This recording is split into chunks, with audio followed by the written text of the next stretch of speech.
My name is Giuseppe Vietri. I'm a PhD student at the University of Minnesota. And this is joint work with Daniel No, who is also a PhD student from Minnesota, and Stephen Wu, who is a faculty at CMU. So in this talk, I'll talk about privacy in reinforcement learning. So here we analyze the cost of privacy in reinforcement learning problems. And there are many different types of settings for reinforcement learning literature. In this talk, we consider a particular class of problems, function approximation in linear MDPs. And we provide a privacy-preserving algorithm in this setting that has improved privacy costs. And so particularly, we improve the result over a work by Luyo et al., who also look at the same setting. And so we'll compare against the solution that they propose. So the basic setup for a reinforcement learning problem consists of an agent that interacts with an environment over k episodes. And then on each episode, the interaction protocol goes as follows. So at the beginning of each episode, an agent chooses a policy, which is just a mapping between states and actions. And then there are 8 rounds of interactions. Or in each round, the environment reveals some state. And then the agent chooses an action based on the current state using the policy part. And then the environment reveals some feedback in the form of a reward and the net state. Okay, so this is the basic setup. And so since we're interested in privacy, we also assume that this environment contains sensitive information about users. So we have a set of k users, and then on each episode, we're interacting with a single user. And then the sequence of states and rewards observed during this episode is like the sensitive data that belongs to this user for the current round. And we assume that the agent is able to observe this sequence of states and rewards and provide recommendations directly to the user, but we don't want this data to be leaked to third parties. Okay, so the overall goal is to find a good policy that maximizes reward, but at the same time protecting individual privacy. Okay. Okay, to quantify the performance of the algorithm, we use regret, which is just measuring the difference in reward obtained by following the optimal policy and the reward obtained by our algorithm. Here's some notation here. B pi here is just the value function. It's called the value function, and it gives you the expected reward if you start from some state X and then follow policy pi for the remaining of the episodes. Similarly, you have Q pi is called the action value function, and it gives you the expected reward if you start from X A and then follow pi for the remaining of the episodes. We also have, you can write the optimal value function, B star here, which gives you the expected reward if you start from some state X and then follow the optimal policy for the remaining of the episodes. And then to simplify the presentation, we can decompose the regret here in between 2 terms. You have the non-private regret, which is like the regret that you get even without privacy. And then are the private regret. And you can think of this as like the extra cost or the extra regret that you get for enforcing privacy. So in this work, we provide an algorithm that satisfies joint differential privacy and obtains the state-of-the-art regret. As you can see here, our regret is made up of 2 terms. The first term is the regret that you get without privacy. And this is actually a term that matches the regret of the non-private algorithm that was proposed in 2019. And then the second term is a term that depends on the privacy parameter epsilon. So here, epsilon, the smaller epsilon means more privacy. But the significance of this is that the privacy cost has a square root k dependence, which matches the square root k dependence of the non-private term. Okay, so this means that the privacy cost here is not dominating the non-private cost as k increases. Okay, and this is an improvement from the previous study that we had. So Luyo et al., who analyzed the same study, but they obtained a k 3/5 dependence on the privacy term. So we closed that gap. We show that you can actually get square root k in the privacy term. Okay, to getting this improved regret bounds is to answer a set of sufficient statistics with low privacy costs, basically. And I'll explain what that means.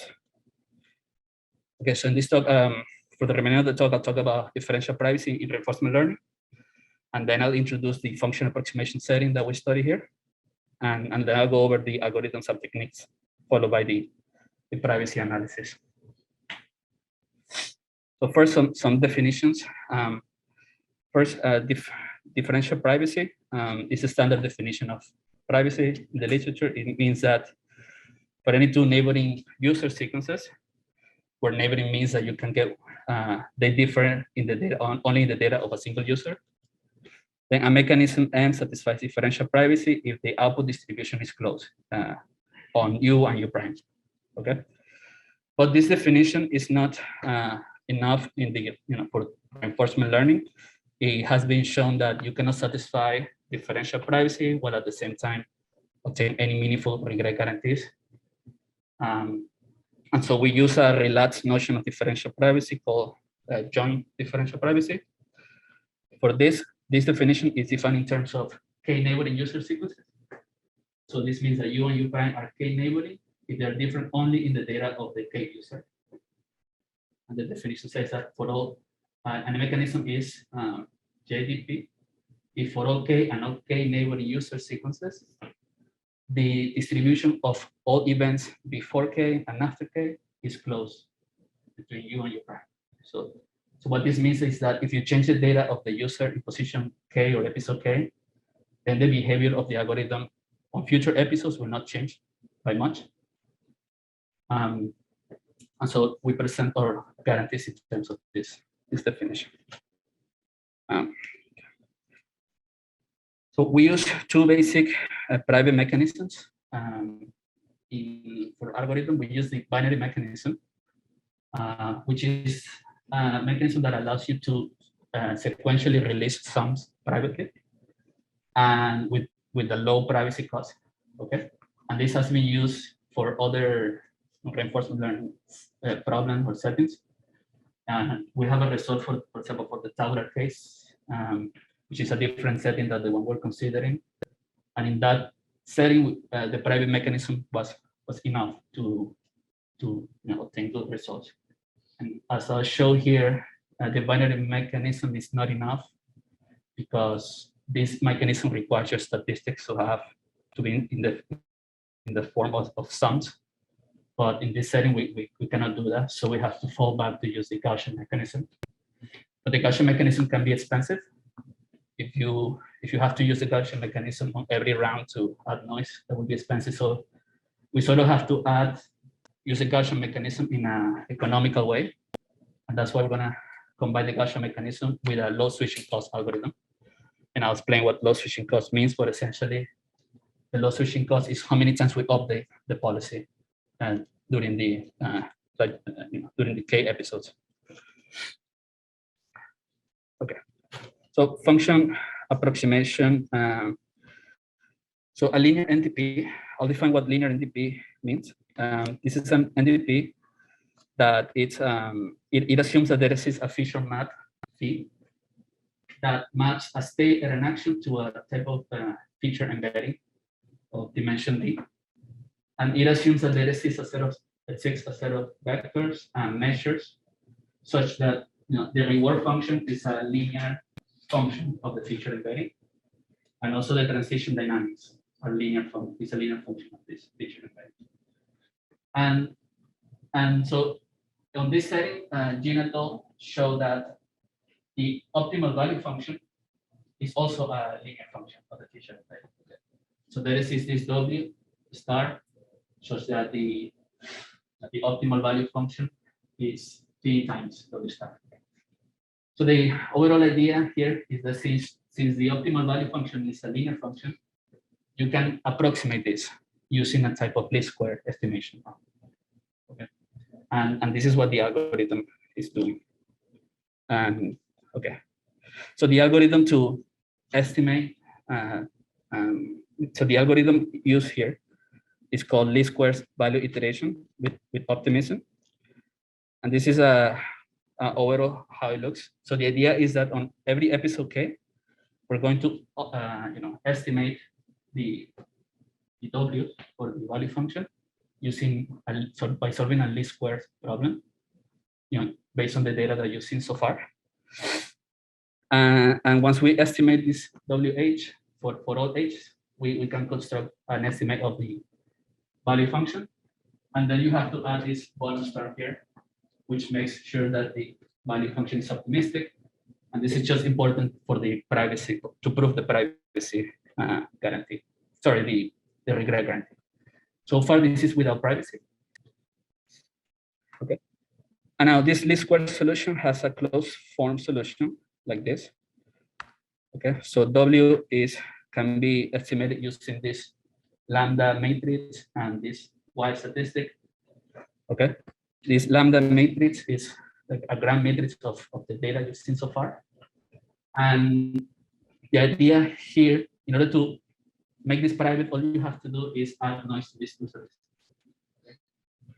So this lambda statistic has it's a type of a sum statistic. So the idea is that we're going to use the binary mechanism to keep track of the lambda statistic.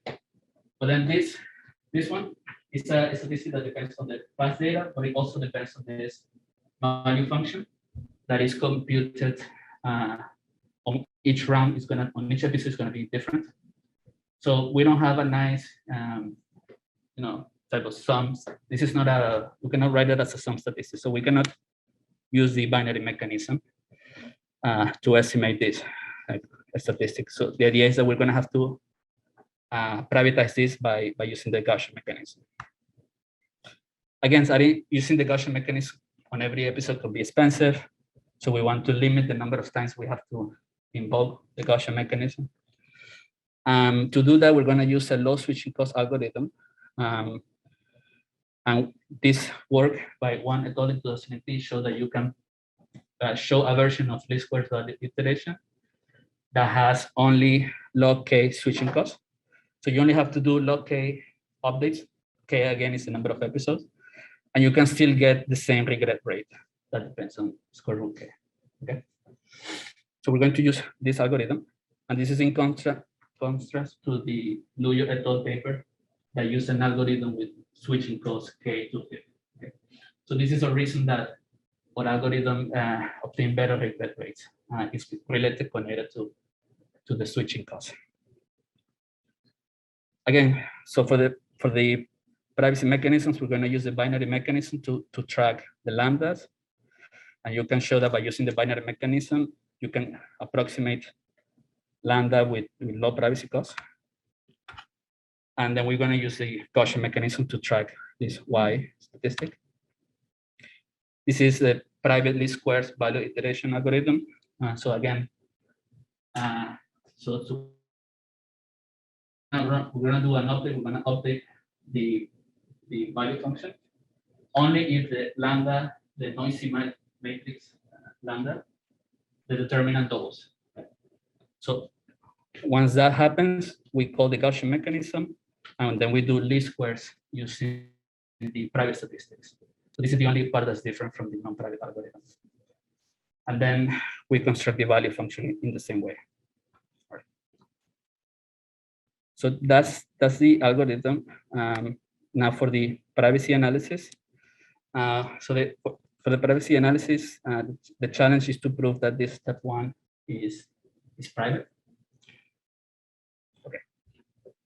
So we use a related notion of privacy called zero concentrated differential privacy, which is a tool that we use because it has some nice composition properties, and then you can always convert from CDP to standard differential privacy. But the composition property we use is that if you have two CDP mechanisms, then their composition satisfies row and row privacy CDP. Right. So the challenge here is as follows. What we want to do is suppose that we have C of the episodes, and then K1 to KC are the indices of the episodes. And we want to show that releasing the statistics for the update episode satisfies row CDP. Okay. And this is a little tricky to analyze because the update episodes are like are random variables that depend on previous events. Okay. So to do that, first, let me state some facts about the Gaussian mechanism. Okay, so the Gaussian mechanism takes as input a data set here, and a function f, and a CCDP parameter. And then it outputs the function evaluated on the data set plus some random noise. And the random noise is sampled from the Gaussian distribution. Okay.